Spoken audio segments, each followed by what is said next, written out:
Order and ask to start with the Pledge of Allegiance.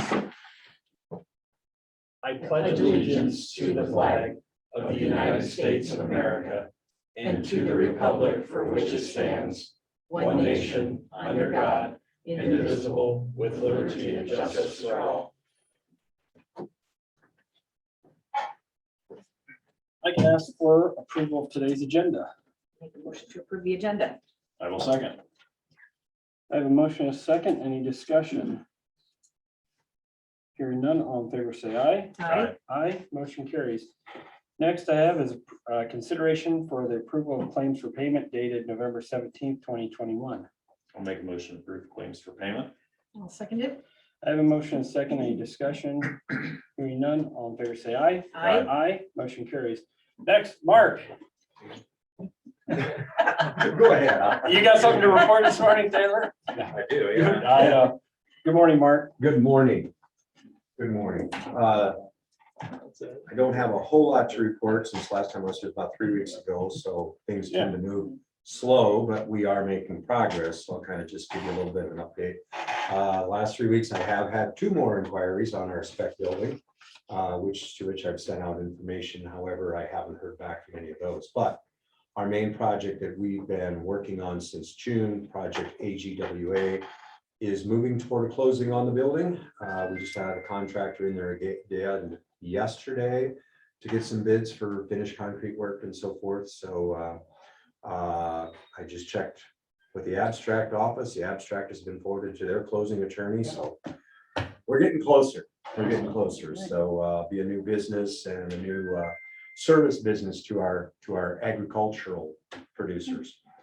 Project RVP, which is another project we've been working on since April.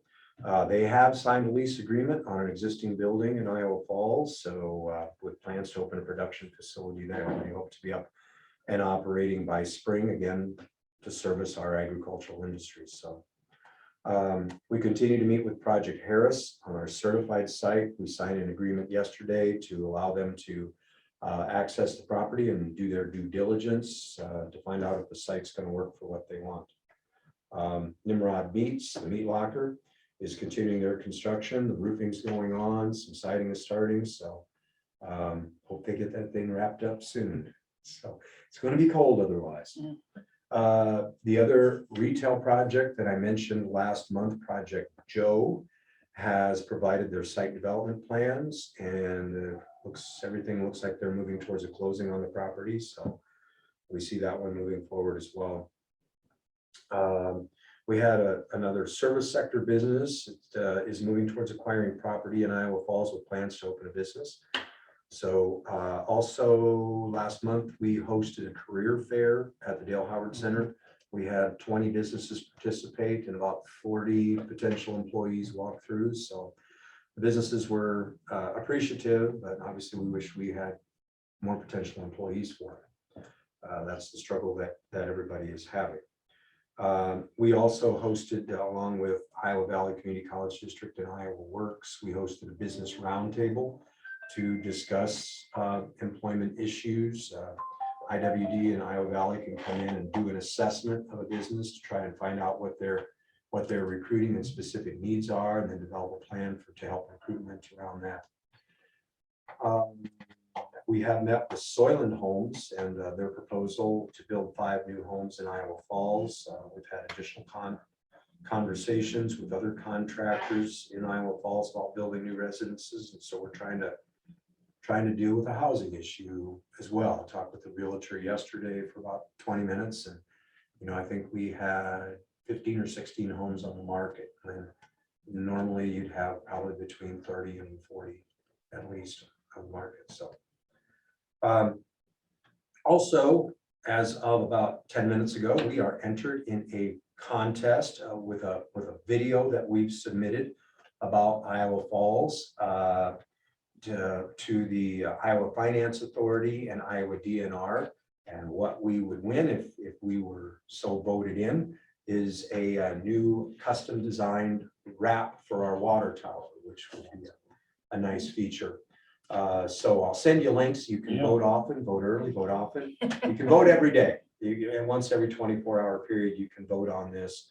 And so we hope that we do. So we're going to be doing a little bit of a promotion to see through Facebook and to see if we can drum up some votes and we can win that. We're still working with Iowa Workforce Development on our labor shed. Phone call surveys are being wrapped up. And so we hope to have a report by February.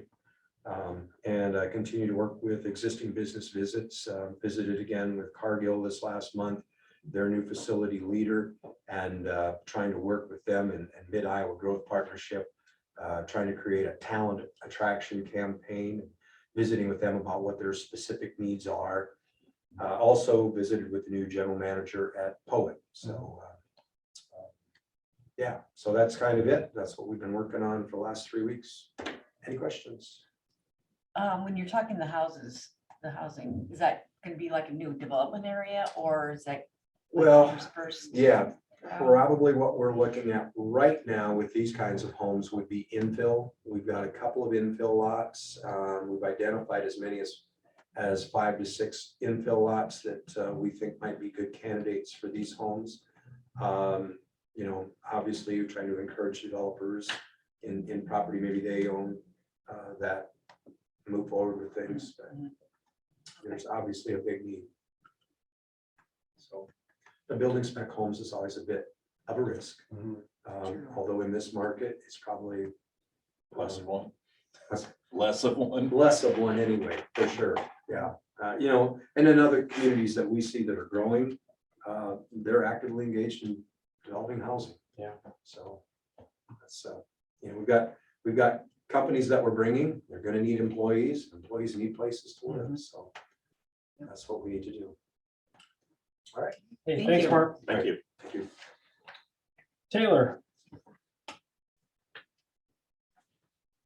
We got a full crew plus one for the week, and then one's leaving us at the end of the week, but then we're gonna get another one next week. So, you know, it's kind of nice that they've been getting there, learning from the other guys before they're gone. Really happy. So yesterday we did our bridge letting for the bridge south of New Providence on the highway, and it came in $200,000 over our estimate. Yep, and looking at the rest of the state, it all kind of looks that way. So sadly, we're gonna wait to get the breakdown of what they put for each price, you know, to see like, well, where's the real problem at? Right. But yeah, it's looking like I'm probably gonna recommend it, go for it with it. Okay. You know, So with pending infrastructure funding, do you see that the problem, being a problem where the supply of contractors and labor, and then an influx of funding where the contractors are likely going to be able to pick and choose the jobs that best fit their geographical, logistic needs and those things? Maybe it's almost seemed like when that gas tax went up, we were getting less local people, and then all of a sudden they'd start coming from, you know, the Mississippi, Missouri River, like they don't mind traveling anymore. Right. But I don't know, that when the last time the gas tax happened, all that happened was the price of construction went up. Right. We didn't really gain much out of it. And that's kind of what I'm seeing is I think the contractors, we have really good contractors in the area. Some don't do the big bridges, but we have Boulder and PCI. And that's good, a little bit was PCI. And Corral that, you know, talking to some of their people that, you know, this influx of infrastructure money isn't going to really knock out more projects. It's just likely going to drive the price up because they know that you have money to spend. Correct. So, okay.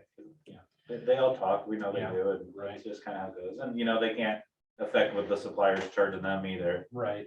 And they can't force somebody to fill out a job application. Correct. But I don't know if labor shortage is really the problem in this industry. Like, it I seems was talking to okay. some PCI employees and some in this area are driving on a daily basis, driving up near the Minnesota border to work because of lack of They didn't have another group. crew members. Yeah. So yeah, where they might put in 10 hours actually on the job site, but they're being paid for anywhere from 14 to 16 a day by the time they travel. So, okay. Bruce was the one that was happy with it, because, you know, like, he's getting paid to, you know, oh, you can't design 3 bridges because we can't do them, so you only have to design 2 this year, Bruce, so I guess put your feet up for a minute. Yeah, so, yep, just another struggle we're gonna have to deal with, but it's no surprise either. And we're all ready for winter operations then, correct? Yep, Okay, they've already done it once, Yeah. Friday, yep. all right. I do have one utility permit for consideration, UT 21-016. I'll make a motion to approve the utility permit UT 21-016. I will second. I have a motion and a second. Any discussion? Hearing none, all in favor, say aye. Aye. Aye. Motion carries. Next, I have consideration of the annual urban renewal report. Augur Peters put that together and just needs to be approved as a procedural item. I'll go ahead and make the motion to approve the annual urban renewal report fiscal year 2021 as presented. I'll second it. Okay, I have a motion and a second. Any discussion? Hearing none, all in favor, say aye. Aye. Aye. Motion carries. Prior to the meeting, Attorney Meyer asked that he present something, an accolade in other business. Thank You you. have the floor.